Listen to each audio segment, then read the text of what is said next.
नमस्कार। आप सबका यहाँ आने के लिए धन्यवाद। जैसा मैंने कहा, मेरे साथी ने आपको बताया कि ये कोई सभा नहीं है। पदयात्रा के दौरान आधी दूरी पर हम लोग एक जगह कहीं चाय पीने के लिए रुकते हैं, और अगर स्थानीय ग्रामीणों की इच्छा हो तो वो भी उसमें शामिल हो सकते हैं। आप यहाँ आए हैं, इसके लिए आपका हृदय से आभार व्यक्त कर रहे हैं। ये जो पूरा अभियान है उस पर आप 10 मिनट का समय लेंगे, और आगे हमको अभी जाना है 7-8 किलोमीटर और पैदल।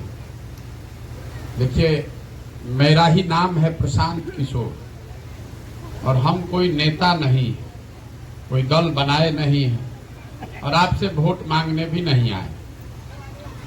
सामान्य आदमी की जिज्ञासा है कि भाई ये वोट मांग नहीं रहे हैं, हम लोग का कुछ काम कर नहीं रहे हैं। बाबा अभी बता रहे थे पढ़ाई, अस्पताल और मुखिया जी के रोड की बात। ये तो हर गांव में समस्या है, ऐसा नहीं है कि आज से हुआ है।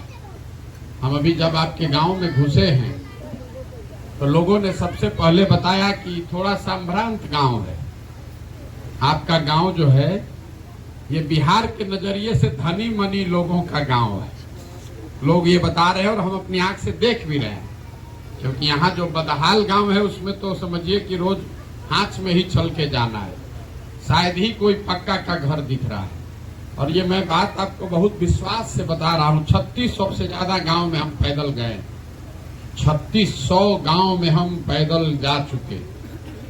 और जो लोग जिले के रहने वाले हैं, आप जिस प्रखंड में रहते हैं, आप भी सब गांव तो घूमे नहीं हैं, आप भी तो अपना गांव देखते हैं, गाड़ी बैठे अपना रास्ता लिए चले गए। तो ये बिहार के अच्छे गांव में हम आपके गांव को रखेंगे, जहां सड़क पानी ठीक, कोई नाला वाला मुंह घर के सामने नहीं बह रहा है। इस गांव में भी चाची ने बताया कि सबसे बड़ा कष्ट है कि हम लोग का बच्चा सब बाहर।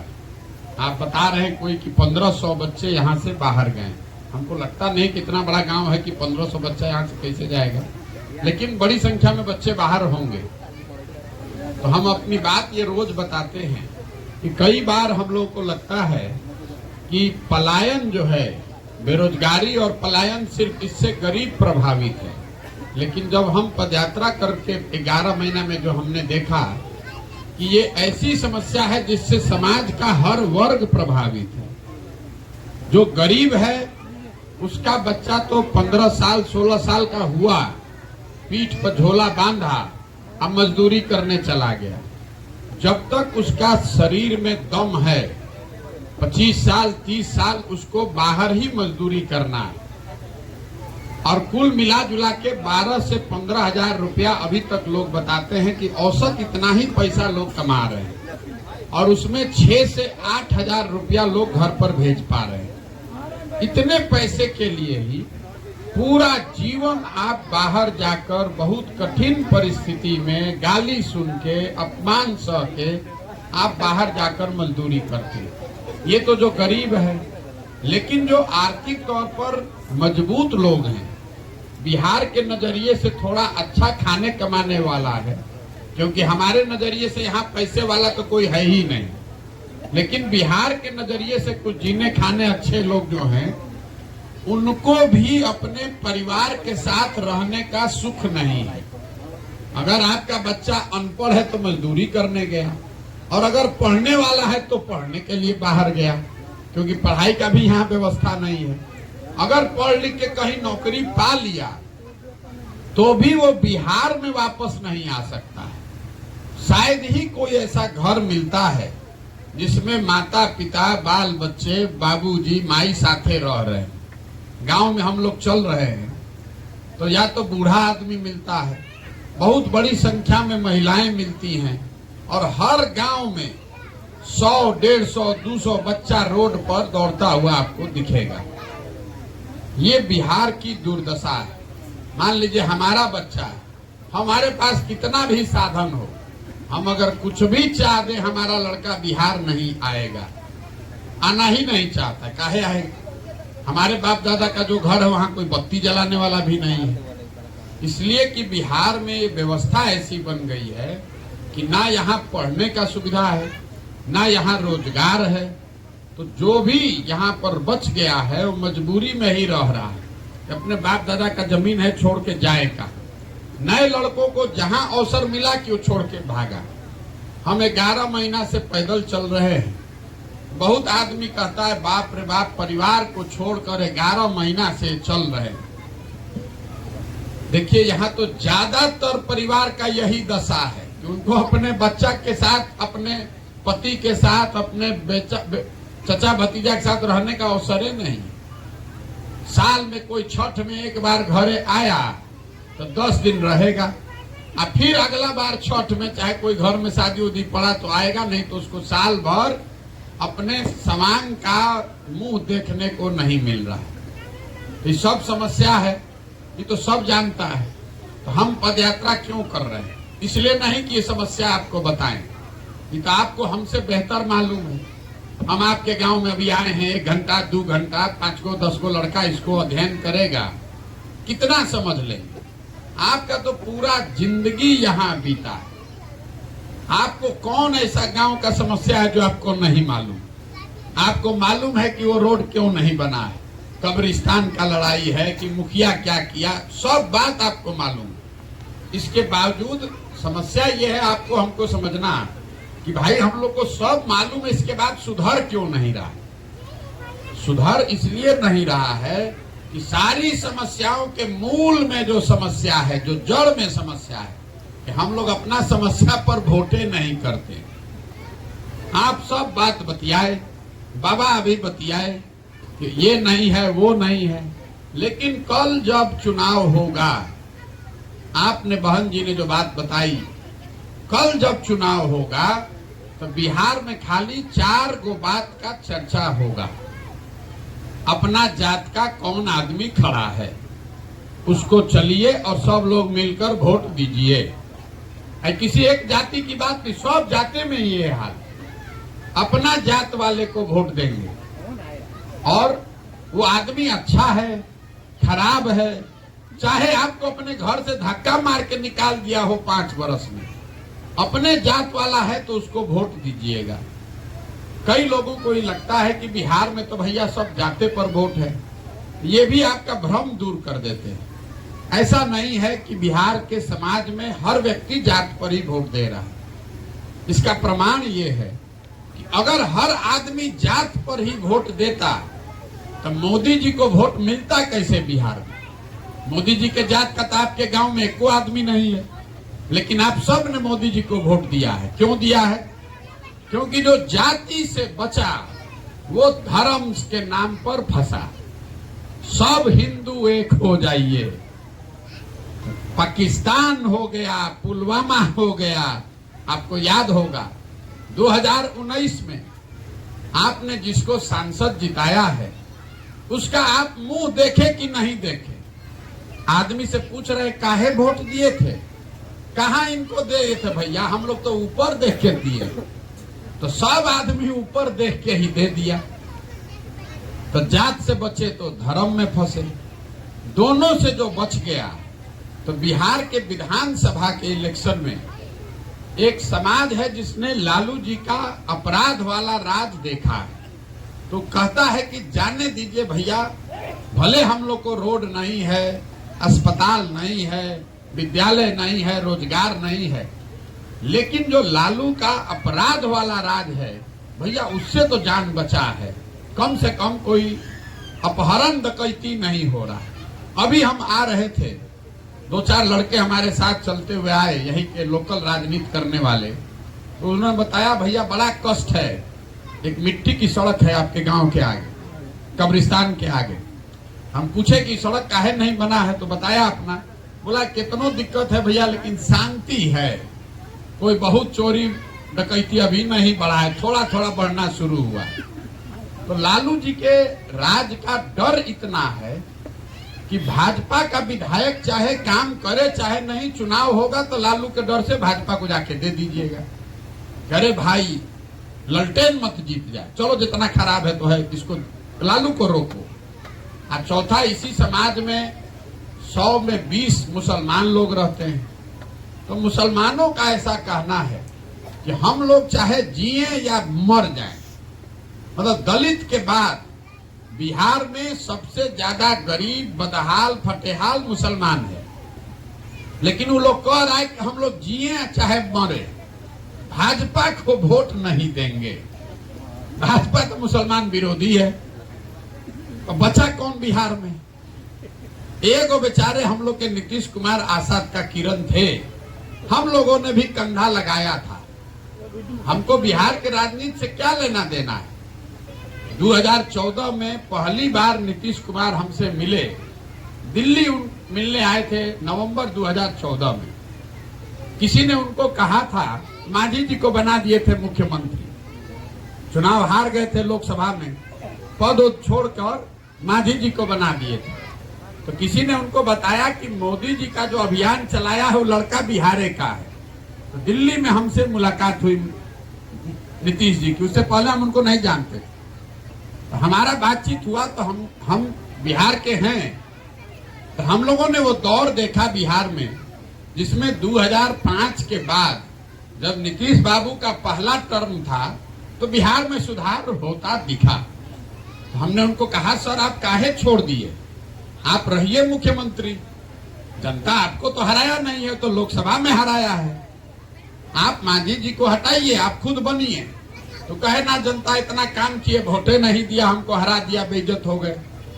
उसी समय हम लोगों ने कहा कि नहीं, आप बनिए मुख्यमंत्री, आपकी मदद हम लोग भी करेंगे, हम लोग भी कंधा लगाएंगे, जो भी भगवान थोड़ा बहुत शक्ति दिए हैं चुनाव के नजरिए से, आपके पीछे कंधा लगाएंगे, आप मांझी जी को हटाइए, खुद बनिए। 2 महीना नहीं माने, लेकिन फरवरी आते आते उन्होंने बात मानी और मांझी जी को हटाकर, आपको याद होगा, वापस बने। तो उनके साथ हम लोगों ने भी कंधा लगाया। 15 में बहुत बड़ी जीत भी मिली, लेकिन 2014-15 के नीतीश कुमार और आज के नीतीश कुमार में जमीन आसमान का फर्क है। नीतीश जी के राज में हम लोगों ने देखा था, सुना था, हम तो बाहर रहते थे, कि भाई धीरे धीरे अफसर के पोस्टिंग ट्रांसफर, इस समय भ्रष्टाचार रुक गया था, अपराध रुक गया था, सड़क बनने लगा था, बिजली धीरे धीरे आ रहा था। लेकिन ये 15 के बाद जो उनका शुरू हुआ है, पलट के इधर, पलट के इधर, पलट के इधर, पलट के इधर, इस चक्कर में उन्होंने अपना भी बंटाधार कर लिया और साथ में पूरे बिहार को भी बुरा दिया। जिसके साथ बहुत लोग ये भी कह रहा है कि भैया हमसे अभी मिले, 2-3 बार हमसे मिले, बात भी हुई, भैया आइए मत साथ में चलिए, क्यों नहीं जुड़ रहे? भाई 15 में महागठबंधन जो था और आज के महागठबंधन में फर्क है। 15 का महागठबंधन का नेता नीतीश कुमार थे, जनता ने उनको वोट दिया था और उनके पीछे लालू यादव थे। अब जो महागठबंधन है, ये लालू यादव का इसमें वर्चस्व है, इसमें तेजस्वी नेता है। नीतीश के तो 42 गो एमएलए है, आपका चलेगा कैसे? चलने ही नहीं देगा आपको। यही दुर्दशा है, इसीलिए उनके साथ उनका मदद नहीं कर रहे हैं। हम तो उनके साथ उनके घर में रहते थे 1.5-2 बरिस, बेटा जैसा हमको रखे थे। हम रोज अपना प्रेस वार्ता में भी कहते हैं, लेकिन आज रोज शिकायत कर रहे हैं। इसलिए शिकायत कर रहे हैं कि नीतीश बाबू अब धीरे धीरे अब उनका इतने रह गया है कि हमारा कुर्सी बचा रहे किसी भी तरीके से, चाहे जो हमको बना दे हम उसी के साथ रहेंगे। तो हमको यहाँ नीतीश जी, लालू जी, भाजपा से मतलब नहीं है। हम आपको, समाज को ये बता रहे हैं कि आपकी सारी परेशानियों के बावजूद आप वोट इसी 4 बात पर करते हैं, जात पर, धर्म पर, लालू के डर से भाजपा को, भाजपा के डर से लालू को। तो फिर आपका सुधार होगा कैसे? नेता को मालूम है कि भाई बिहार की जनता कितना भी आप बोल दीजिए, पहले ही लिख लेगा, ई गांव अच्छा, तो यहाँ ललटेन को वोट नहीं पड़ेगा, ये लोग तो देवे करेगा हम लोग को। तो आपका अस्पताल बने या चाहे नहीं बने, आप कितना भी होगा तो जाके लालटेन को दीजिएगा नहीं। तो जो भाजपा का विधायक है वो सोच रहा है कि तो बंधुआ मजदूर है, लोग कहाँ जाएगा। इसी तरह लालू जी जान रहे हैं कि हम मुसलमान का काम करे चाहे नहीं, मुसलमान जाएगा कहाँ, हमको देवे करेगा वोट। ये बंधुआ मजदूरी के चक्कर में बिहार का बंटाधार हो रहा है, लोकतंत्र खत्म हो गया। लोकतंत्र में तो भैया ये ना नियम है कि 5 वर्ष जिस पर भी आपका भरोसा है उसको वोट दीजिए, वो आदमी वो दल काम करे तो उसको फिर उसको वोट दीजिए, और न करे तो चाहे आपके जात का हो, धर्म का हो, रिश्तेदार हो, उसको हटाइए और दूसरे को लाइए।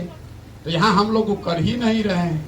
इसीलिए हम गांव गांव जाकर यही बात समझाने का प्रयास कर रहे हैं कि आप अपनी समस्याओं पर वोट कीजिए, और एक ही मंत्र दे रहे हैं कि आप देश के लिए नहीं, जाति धर्म के लिए नहीं, नेता और दल के लिए नहीं, अपने बच्चों के लिए वोट कीजिए। क्योंकि अगर आप अपने बच्चों के लिए वोट नहीं करेंगे तो कोई भी नेता, कोई भी दल, चाहे आपके जात का हो कि आपके धर्म का हो, आपके विचारधारा का हो, कि आप कितना दिन झंडा लेकर घूमे हो, वो आपके बच्चों की चिंता नहीं करेगा। मान लीजिए कि लालू जी का लड़का 9वां नहीं पास है लेकिन मुख्यमंत्री बन सकता है। कोई यादव बता सकता है खड़ा होके कि हमारा लड़का बीए भी कर लिया जो मुख्यमंत्री बन जाए? नहीं बन सकता है। ये आपका हमारा भ्रम है कि नेता लोग यहाँ जात का राजनीति कर रहा है। हम रोज कैमरे पर कहते हैं कि कोई नेता जात का राजनीति नहीं कर रहा है। अगर लालू जी जात का राजनीति करते तो ये न कहते भाई कि बिहार का मुखिया यादव समाज का ही कोई लड़का होगा और सब यादव जी भाई लोग आप लोग वोट लालटेन को दीजिए। लालू जी नहीं न कह रहे हैं, लालू जी कह रहे हैं कि हमारा लड़का मुखिया होगा और सब यादव जी लोग आप लोग वोट दीजिए। तो ये जात का राजनीति कहाँ हुआ? तो परिवार का, बेटे का राजनीति हुआ। जात में तो हम और आप अधूराए हैं, और लालू जी अकेले नहीं है। कोई पंडित का नेता है, कोई मुसहर का नेता है, कोई कुशवाहा का नेता है, कोई भूमिहार का नेता है। जो जिस जात का नेता है, नेता तो अपना चिंता कर रहा है, अपने बच्चे का चिंता कर रहा है। जात में, धर्म में तो आप और हम अधूराए, इसीलिए हम लोग भोग रहे हैं। आपको यही बता रहे हैं भैया, वोट जिसको देना है दीजिए, लेकिन एक बार जीवन में संकल्प लीजिए कि हम वोट अपने बच्चों के लिए देंगे, उनके पढ़ाई के लिए, उनके रोजगार के लिए देंगे। और नहीं दीजिएगा तो ये सुधरने वाला नहीं। प्रशांत किशोर 1 गो आ जाए कि 10 गो आ जाए, ये नहीं सुधर सकता है, कभी नहीं सुधरेगा। लोग कह रहा है कि यहाँ नेता चोर है। अब बताइए भला पूरा देश में कहाँ नेता हरिश्चंद्र है, कहाँ नेता झूठ नहीं बोल रहा है? लेकिन जितना दुर्दशा हम लोग का बिहार में है, इतना दुर्दशा तो कहीं देश में नहीं है। उसकी मूल में बात यही है कि बिहार में लोगों को अपनी चिंता नहीं है, अपने बच्चों की चिंता नहीं है। आपके नस में जाति का, धर्म का इतना नशा घुसा दिया गया है कि आपके अपने बच्चों की तकलीफ भी आपको नहीं दिख रही है। आपका बच्चा बाहर मजदूरी करता है, वो आपको मंजूर है, लेकिन अपने जात का सबसे बड़ा निकम्मा लीडर भी है, उसी को वोट दीजिएगा। इसीलिए ये दुर्दशा है। तो सब लोग अगर सुधरेगा तो ये सुधरेगा। हम वोट मांगते नहीं है कि हमारे पास दल है नहीं।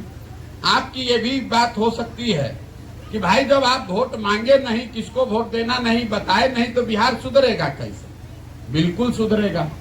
गांधी जी ने इस देश को आजाद कराया। गांधी जी कहाँ आपसे वोट मांगने आए थे? गांधी जी वोट मांगकर देश आजाद नहीं कराए। गांधी जी ने समाज को जगाया। आपको हमारे पूर्वजों को समझाया कि आजादी से कम पर समझौता मत करो। सब जब समाज जगा, गांधी जी आगे आगे चले, तब न पीछे से सब लोग लगा, देश आजाद हुआ। तो अगर बिहार में व्यवस्था सुधारना है तो सबको कंधा लगाना पड़ेगा। कोई नीतीश कुमार, कोई लालू यादव, मोदी, प्रशांत किशोर बिहार को नहीं सुधार सकते हैं। यही अभी जो मुखिया वाली बात ये कह रहे थे, हम हर गांव में कहते हैं, जहां जाइए कह रहा है मुखिया जी बड़ा चोर है, मुखिया जी बड़ा चोर है। अरे चुनाव हुआ तो 500-500 रुपया लेकर वोट आप बेचे, मुर्गा भात खाकर आप वोट दिए, पाउच पीकर वोट दिए आप। तो मुखिया आप चोरी नहीं करेगा तो हरिश्चंद्र होगा, अपना गेहूं बेच के आपको पैसा देगा। 2001 में इसी बिहार में मुखिया चुनकर आए थे, कहीं पैसे का कोई बात नहीं था। कि पिछले 2 बार से 2016 में और 2021 में जितना पंचायती राज का पोस्ट है करीब करीब सब ठेकेदारी में कन्वर्ट हो गया। 25 लाख 50 लाख खर्चा करो, 5 करोड़ कमाओ, फिर हारो चाहे जीतो। मुखिया तो अब मुखिया रहिए नहीं गया, मुखिया तो अब ठेकेदार हो गया है। 10 लाख का बजट लाना है तो 2 लाख रुपया घूस अफसर को दीजिए, 8 लाख लेकर आइए, 2-4 लाख बचाइए, 2-4 लाख का काम कीजिए।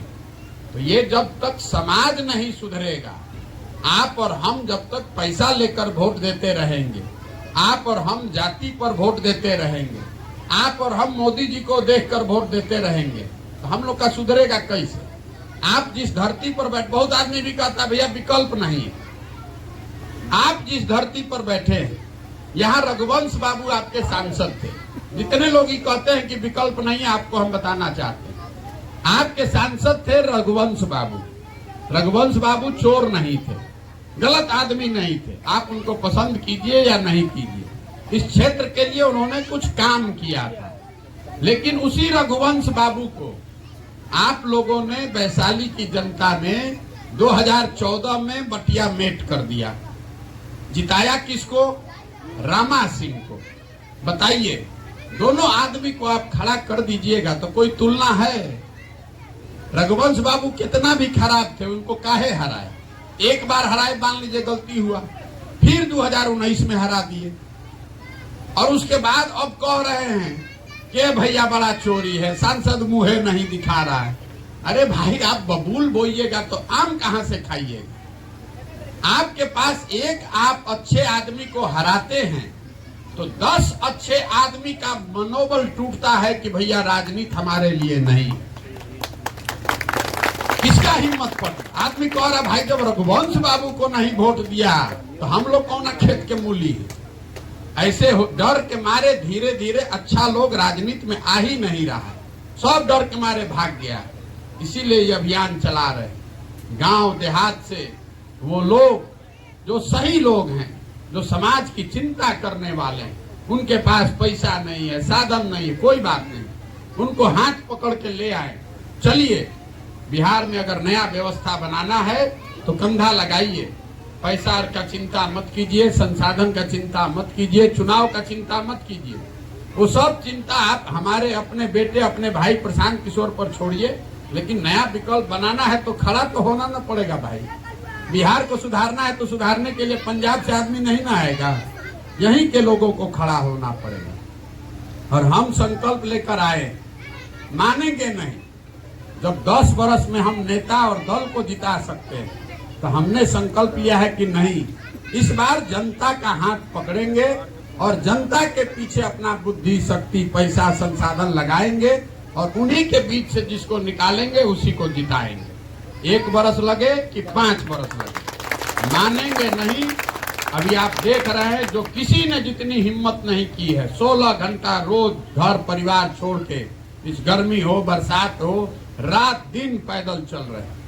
अभी 1 बरस हुआ है, 40% बिहार हम जा पाए, 60% बाकी है। 2 बरस अभी और चलेंगे। लेकिन घर घर जाकर हाथ जोड़ रहे हैं कि भाई अपने लिए नहीं तो कम से कम अपने बच्चों के लिए हम लोग जगें, सजग हों।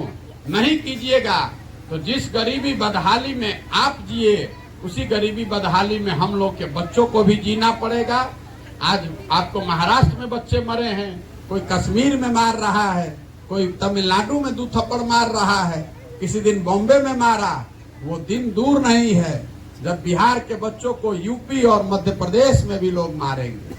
इसलिए मारेगा कि वो सब राज्य आगे बढ़ रहा है, हम लोग पीछे की ओर जा रहे हैं। तमिलनाडु के आदमी को बिहार के आदमी से क्या झगड़ा है? उसको कोई झगड़ा नहीं। झगड़ा इस बात का है कि तमिलनाडु में मजदूरी है 700 रुपया हर दिन का, अब बिहार का गरीब आदमी जाके 400 रुपया में काम करने को तैयार हो जा रहा है। तो वहाँ का मजदूर सोच रहा है तो हमारे पेट पर लात मार रहा है, इसीलिए मार के वहां से भगा रहा है। अगर हम लोग सजग नहीं होंगे तो हम लोग का दुर्दशा दिन पर दिन और खराब होता जाएगा। जब देश आजाद हुआ तो तमिलनाडु और बिहार बराबर का राज्य था, और आज तमिलनाडु बिहार से 6 गुना आगे हो गया। ये हम लोग का दुर्दशा है। ये सुधरेगा और अगर इसको सुधारना चाहते हैं तो सबको लगना पड़ेगा, सबको आंख खोलना पड़ेगा। और नहीं खोलेंगे, जाति धर्म मोदी नीतीश लालू प्रशांत किशोर का नाम सुनकर वोट देते रहेंगे तो ये नहीं सुधरने वाला। तमिलनाडु देश में सबसे आगे है, तमिलनाडु में मोदी जी का सरकार है। आज तो भाजपा का वहां सरकारें नहीं बना। तमिलनाडु को कांग्रेस भाजपा ने नहीं बनाया, तमिलनाडु के लोगों ने अपना पार्टी बनाया, अपनी व्यवस्था बनाई और देश में सबसे आगे निकल गए। हम लोग मोदी जी को कभी पकड़ के लटक रहे हैं, कभी राहुल जी को पकड़ के लटक रहे हैं, तो उससे कैसे सुधरेगा। इसीलिए ये प्रयास कर रहे हैं। आप सुनिए, समझिए, ठीक लगे तो अपनाइए, न ठीक लगे तो जहाँ है वहाँ रहिए, कोई दिक्कत नहीं है। बहुत बहुत धन्यवाद। जिया हो बिहार के लाला, जिया तू 1000 साल।